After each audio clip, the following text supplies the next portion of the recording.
On assiste ces derniers mois à une dégradation des relations bilatérales entre la Côte d'Ivoire et le Burkina Faso.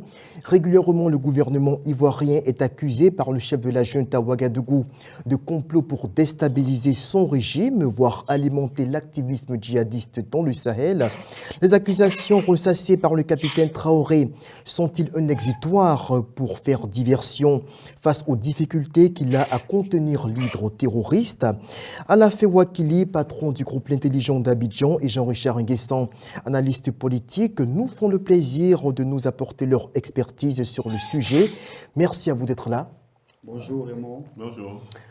Nous aurons également la contribution d'un ressortissant burkinabé en Côte d'Ivoire qui dira sa part de vérité sur la situation en cours dans son pays. Et Jean Bonin Kouadio, président de FIER, nous enverra aussi une vidéo pour son intervention. Alors, il va donc intervenir sous le couvert de l'anonymat. Bonjour, on va vous appeler Monsieur X pour éviter des représailles. Bonjour à vous. Bonjour. D'accord, alors très bien. Alors, vous êtes en Côte d'Ivoire, vous êtes donc burkinabé, vous êtes dans notre pays depuis de très longues années et vous êtes par ailleurs un membre influent de la diaspora burkinabé en Côte d'Ivoire. Alors, vous suivez avec nous, bien sûr, tout ce qui se passe dans votre pays, surtout les accusations portées par le chef de la junte, donc par le capitaine Traoré, à l'encontre des autorités ivoiriennes qui l'accusent de vouloir déstabiliser son pays. Alors, qu'est-ce que vous en pensez? Quel est votre regard là-dessus en tant que citoyen burkinabé vivant en Côte d'Ivoire? Vraiment, merci beaucoup pour l'occasion de pouvoir échanger avec vous. Alors, bon, c'est le président qui a eu à prononcer, souhaitait que je ne fasse pas commentaire directement sur ses propos, mais je dirais d'abord que le Burkina Faso et la Côte d'Ivoire, c'est les deux pays, on peut dire, le petit frère et le grand frère. Et tout ce qui se passe au Burkina Faso aujourd'hui impacte directement la Côte d'Ivoire.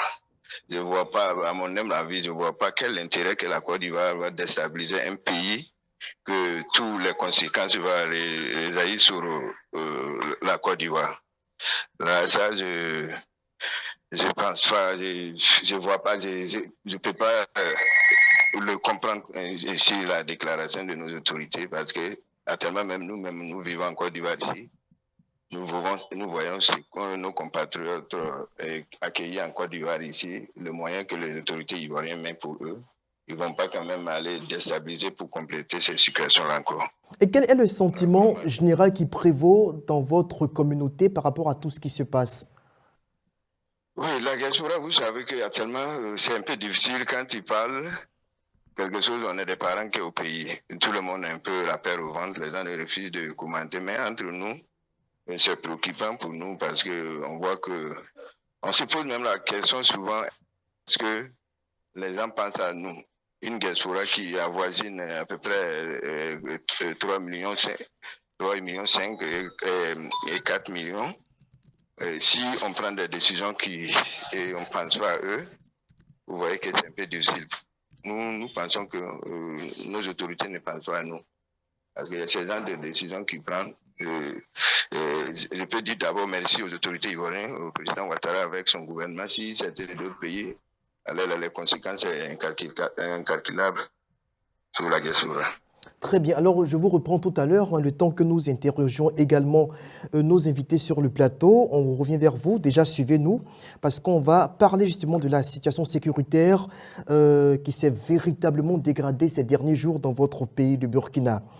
Alors, Alafé Ouakili, on vient donc d'entendre ce ressortissant burkinabé qui témoigne sous le couvert de l'anonymat, justement par crainte des représailles. On sait qu'aujourd'hui au Burkina Faso, c'est l'omerta qui est institué. Toute personne qui a un avis contraire à la démarche du régime est systématiquement soit incarcérée, soit envoyée au front, pour ne pas dire dans certains cas, peut-être assassinée. Alors, quel est votre sentiment justement sur les attaques qui se multiplient de la part du junta burkinabé, le capitaine Traoré, contre la Côte d'Ivoire, qui l'accuse ouvertement de vouloir déstabiliser son régime? C'est dommage, mon sentiment, c'est de dire que c'est dommage. D'abord, nous avons eu une pensée pour toutes ces victimes des attaques terroristes. une pensée pour elles, pour leur famille, leur exprimer notre soutien, notre solidarité. On va rappeler brièvement Barça Logo tout récemment avait près de 400 morts. Ouais. Le lendemain, dans une localité, j'ai oublié un peu le nom, au centre-est, je pense qu'il y a eu... Non, mais avant Yaoundé, il y a eu des chrétiens qui ont été tués, 26 chrétiens qui ont été tués justement à Kounda. Juste après Yaoundé, il y a eu aussi, juste à côté, je crois, vers Boussanga, une dizaine de morts à peine, il y a à peine 48 heures, justement, juste pour faire ce bref rappel-là. Voilà, et en 2 ans, on est à 11 000. C'est dommage. Il faut le déplorer, nous le déplorons. Et puis, peut-être qu'attaquer Abidjan peut être une belle parade, peut être un exutoire pour faire oublier les échecs, pour faire oublier les promesses non tenues. Donc, il faut se trouver un ennemi imaginaire qui serait celui qui attaque. En plus de la France, au départ, on avait dit que c'était la France. Ça ne suffit plus, la France est trop lointaine. Et puis, bon, au passage, c'était la Côte d'Ivoire. Donc, c'est de dénoncer et puis aussi déplorer tout ça et souhaiter que la sagesse revienne, d'une part, et aussi que le peuple burkinabé sorte, je ne sais pas, de cette torpeur, de cette terreur, de cette situation traumatisante à tous les niveaux, le traumatisme des terroristes, mais aussi le traumatisme d'un gouvernement illégitime, issu d'un coup d'État. Voilà, tout ça en rajoute au traumatisme. Je ne ferai pas comme eux, ils le font, mais on n'a pas envie de mettre sur le même pied des putschistes et des terroristes, mais quand eux, ils font des coups d'État, ils ne respectent pas la loi. Quand ils se comportent comme ça, ils donnent des arguments aux terroristes. Il faut éviter de donner des arguments aux terroristes. Souvent, quand les démocrates agissent, il y a la corruption, il y a le vol, il y a un certain nombre de choses qui ne sont pas bien, les gens qui soutiennent les putschistes disent que c'est les démocrates, c'est les civils qui ont créé les conditions pour que les gens fassent coup d'État. Mais nous, on a envie de dire, leur comportement là, c'est vrai, le terrorisme existait sous les civils et dans la démocratie, mais ça prend plus de proportions aujourd'hui avec eux, et on a l'impression que ce sont des alliés, des complices des terroristes. Et on peut penser même que le terrorisme les arrange pour les aider à encore rester au pouvoir. Donc, ils ne veulent pas créer les conditions de la paix parce qu'ils n'ont aucune raison de se maintenir. On a bien vu dans le cas du Mali, ils ont dit on attend de libérer le territoire avant d'aller aux élections. À ce rythme-là, est-ce qu'ils vont libérer un jour le territoire? On n'ira jamais aux élections. Ah, parce que la rébellion ne finit jamais partout. Même en Europe, quand on est en paix, même dans des pays où il n'y a pas de terroristes tous les jours, il y a toujours des menaces.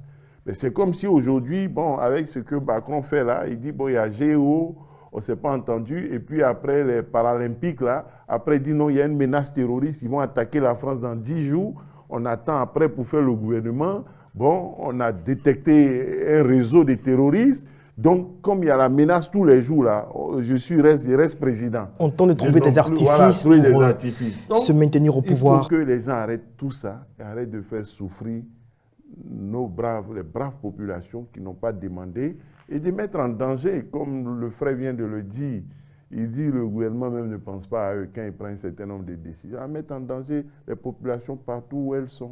Très bien. Alors Jean-Richard Nguessan, il y a eu un fait ces derniers jours qui mérite quand même qu'on en parle.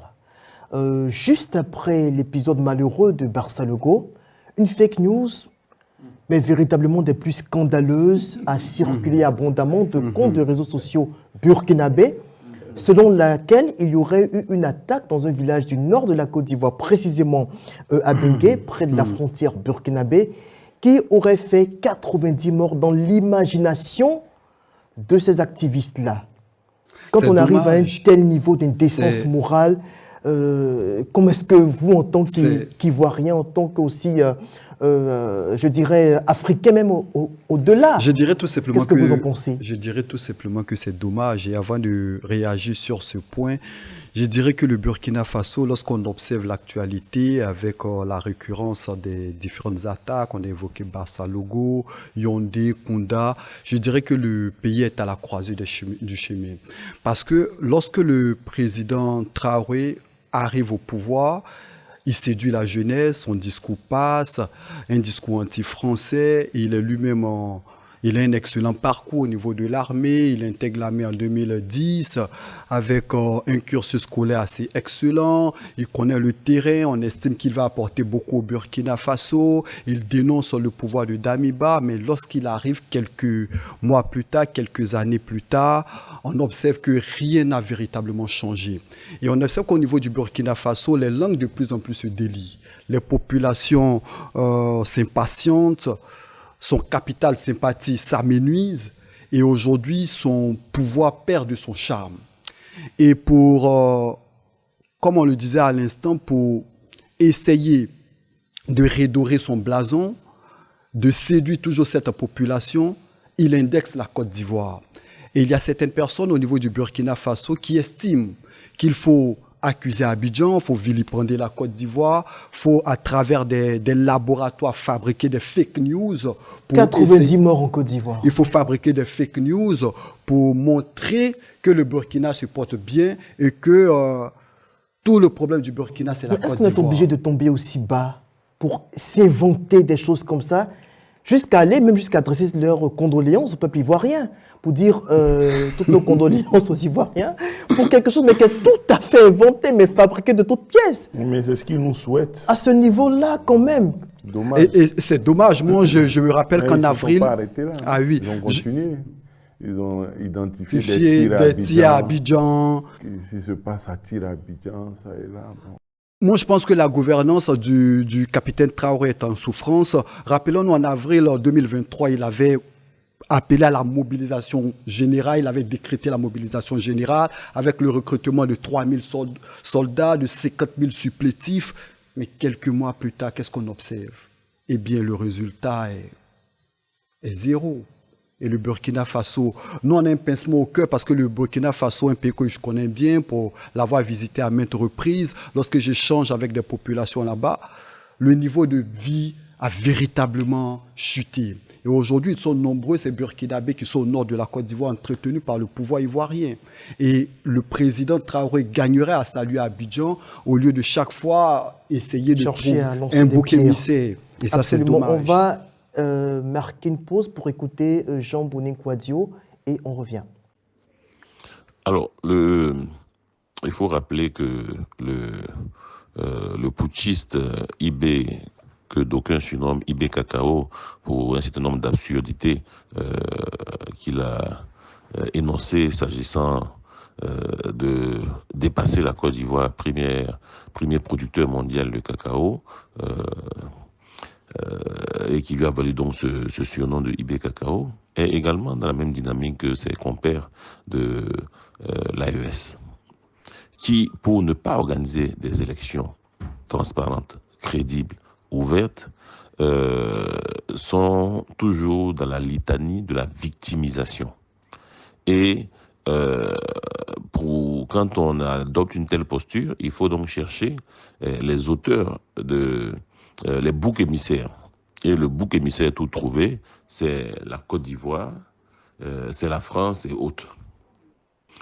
Et pendant ce temps, les terroristes, les djihadistes progressent tous les jours un peu plus, endeuillent ce pays frère, sans que leur chef d'État, qui a déserté le front et qui est venu maintenant s'installer à Ouagadougou, là où il prétendait en 6 mois traiter la question du djihadisme. Ça fait bientôt 4 ans qu'il patauge dans la gadoue. Et donc, on se rend bien compte que ces histoires de la France, de la Côte d'Ivoire qui veulent déstabiliser tout ça, ne sont que des prétextes pour se maintenir au pouvoir sans élection. D'ailleurs, il a décidé de se faire appeler président, plutôt que chef de la transition, alors qu'il n'a jamais été élu. C'est bien, ça montre bien le type d'homme et de régime dont il s'agit. On va donc, avant de poursuivre nos échanges sur ce plateau, donner donc la parole à notre ami burkinabé, donc, qui a accepté de nous livrer son témoignage dans le cadre de cette émission. Comment est-ce que vous avez vécu la nouvelle de Barça Logo? On parle de 400 morts, certains 300 morts. Toujours est-il qu'il y a eu des centaines de victimes, des gens tués parce que le pouvoir leur a demandé, leur a imposé de sortir, creuser des tranchées en dehors de la ville. Au niveau de la communauté ici, comment est-ce que vous avez vécu cette nouvelle-là? Oui, on a vécu ça vraiment. Permettez que je présente mes condoléances à toutes ces familles, y compris nous-mêmes. Chacun, vous savez qu'il y a un groupe que je dis, il y a beaucoup de membres qui viennent de cette région. Et vraiment, c'est déplorable. On ne peut pas comprendre dans notre pays aujourd'hui et ce genre de trucs arrivent. Mais dans quelques semaines avant, il y a eu beaucoup d'attaques sur le BIR 5 qui a été décimé complètement, même qui avait les armes lourdes, qui a été décimé. Maintenant, en disant les vaillants en population, tout le monde savait que la zone, c'est une zone rouge. L'armée même savait que la zone, c'est une zone rouge. En demandant à la population d'aller creuser ces tranchées, et d'abord, le président a eu à tenir un discours avant, qui disait le militaire, que lui, il leur ordonne d'aller faire creuser ces tranchées, obliger la population de faire creuser ces tranchées-là. Mais voilà, ce discours est là, ça existe dans les réseaux sociaux. Et en disant ça, les gars ont obligé les gens pour aller creuser ces tranchées. Mais il n'y a même pas eu protection. On ne peut pas s'étonner qu'il y a eu beaucoup de morts. Ils ont voulu dire que non, qu'il n'y a pas eu ceci, mais on a des parents qui sont dans la région. Hein, c'est pas, même s'il n'y a pas à faire de réseaux sociaux, on a des parents. Et c'est dommage qu'à nos jours, là, ça arrive et puis on acquise les autres pays.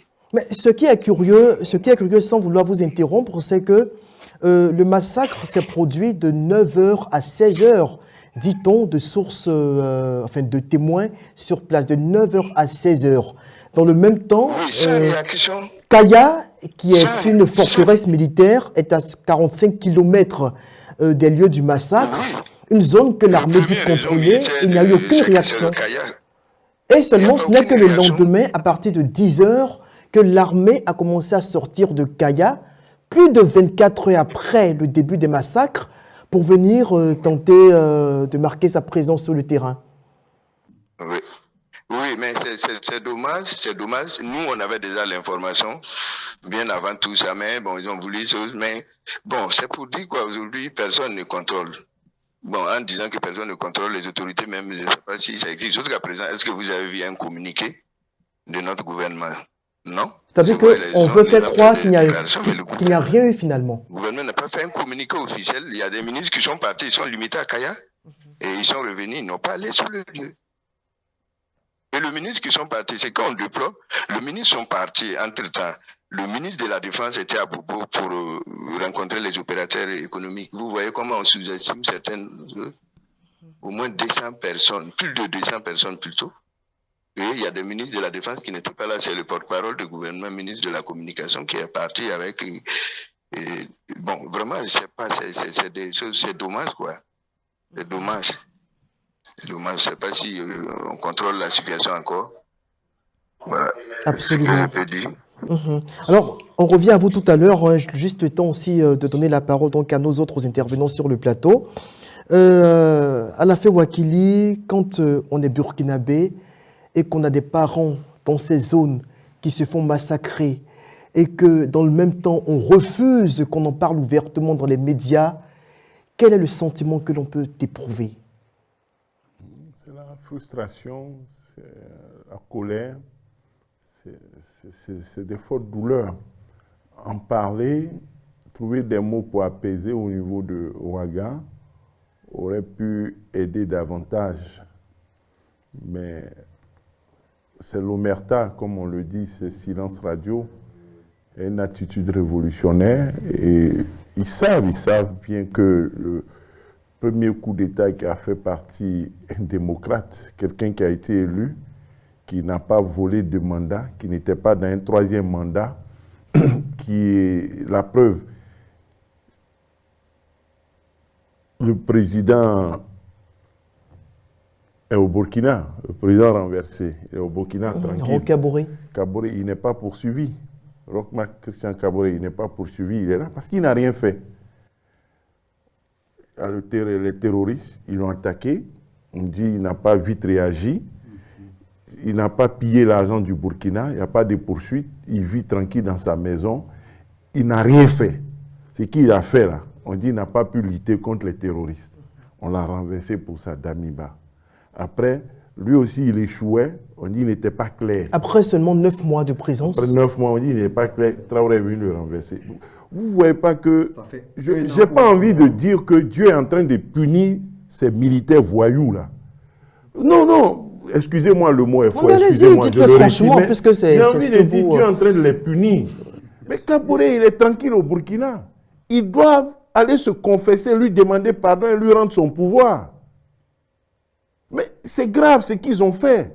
C'est-à-dire, quand ils veulent justifier les coups d'État, ils disent quoi? Il y a corruption, il y a pillage, il y a violation de la Constitution. On a volé l'élection, on a fait ceci, troisième mandat. Tout ça là, il n'y avait pas au Burkina.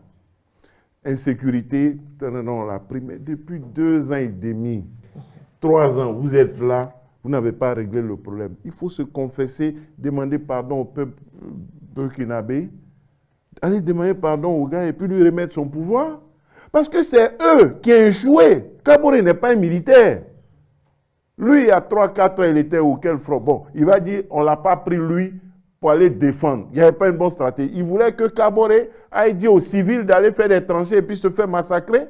Kaboré, au moins, n'a pas fait ça. C'est eux, les militaires, au lieu d'aller combattre, ils sont venus lui faire coup d'État. Mais c'est des traites à la nation. Il ne faut pas s'amuser avec ces gens-là.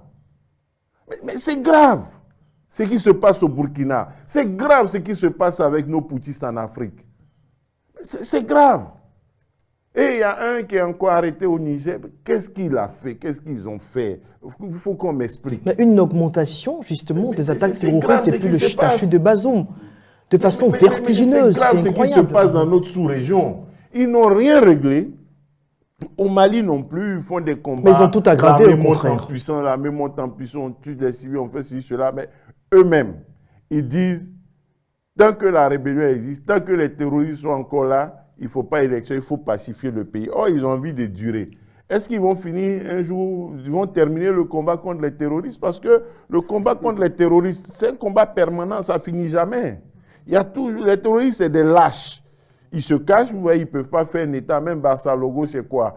Les gens creusaient, ils sont venus, ils ont attaqué Bobo et puis ils sont partis. Ils fuient. Ils sont se cacher aux frontières, dans les villages, ils se mêlent aux civils. Donc c'est dangereux, c'est des gens aussi dangereux. Mais quand vous-même, vous ne respectez plus la loi, vous déposez quelqu'un, vous allez les combattre et vous les combattez avec des méthodes hors la loi. Mais pourquoi vous voulez que Dieu même vous punisse pas? Sauf qu'au Burkina, quand même, disons-le, tout comme au Mali et au Niger, ils occupent des pans entiers.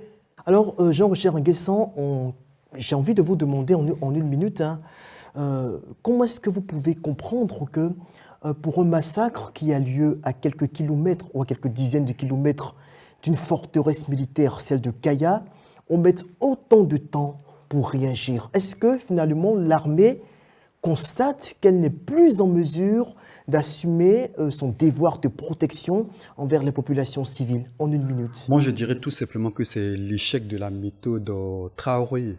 Depuis son avènement le 30 septembre 2022, les promesses n'ont pas été tenues. Aujourd'hui, les populations suffoquent. Aujourd'hui, les taxes ont augmenté au Burkina Faso pour l'effort de guerre.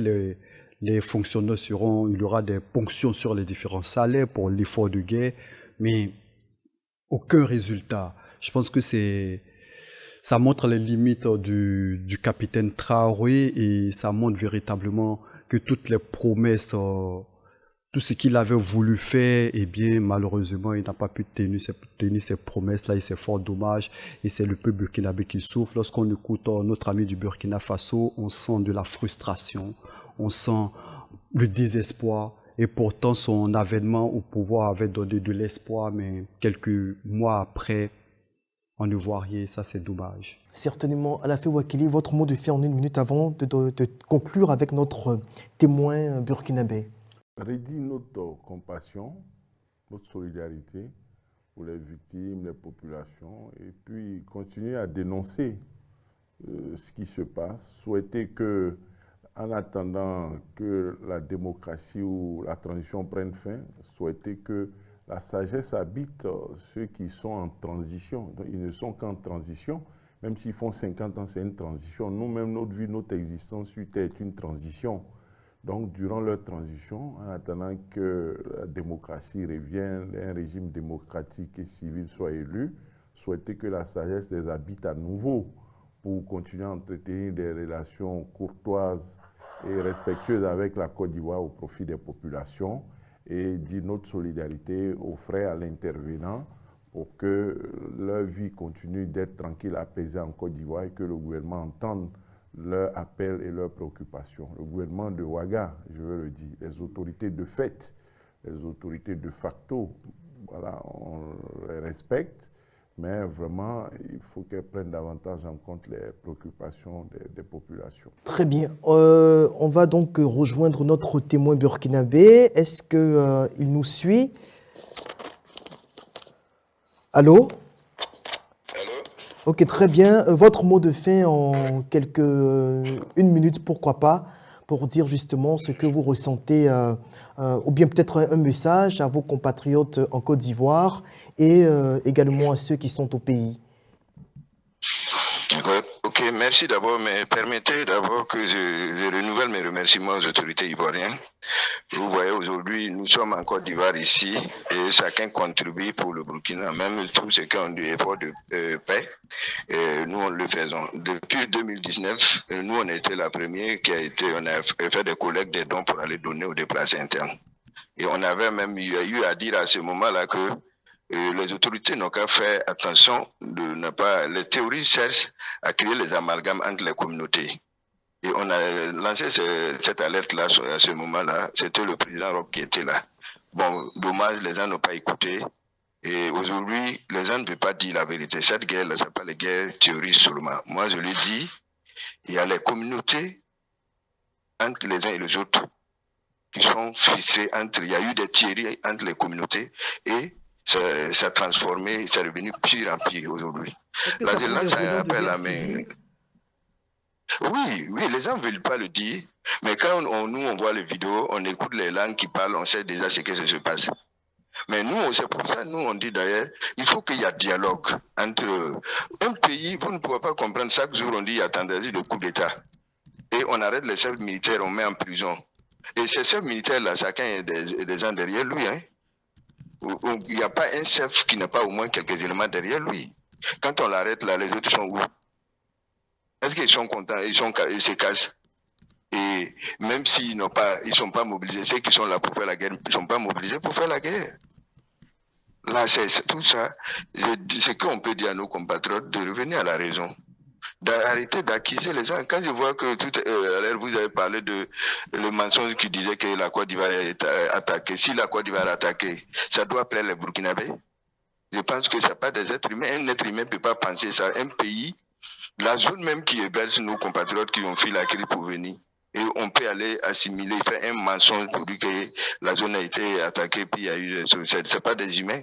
S'ils aiment leur pays, le Burkina Faso, il ne doit pas souhaiter qu'il y ait la guerre en Côte d'Ivoire. S'il y a la guerre en Côte d'Ivoire ici, qu'est-ce que ça va nous rester au Burkina là-bas? Est-ce qu'ils pensent ces personnes-là? Là, vraiment, c'est dommage. Je demande à nos compatriotes qui sont ici on a de l'espoir. La Côte d'Ivoire, on peut dire les pays voisins nous donnent de l'espoir. La Côte d'Ivoire, le Ghana, le Togo, le Bénin, ils ne tombent pas dans le même schéma que ce que nous disons sur nous. C'est ça qui nous donne de l'espoir.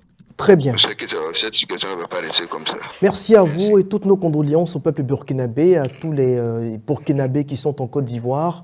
Beaucoup de courage à vous en espérant que le soleil se lève enfin sur le Burkina Faso. Devoir de vérité, c'est terminé pour ce numéro. Merci de nous avoir suivis. Et une fois de plus, toutes nos condoléances au peuple burkinabé. Au revoir. Merci.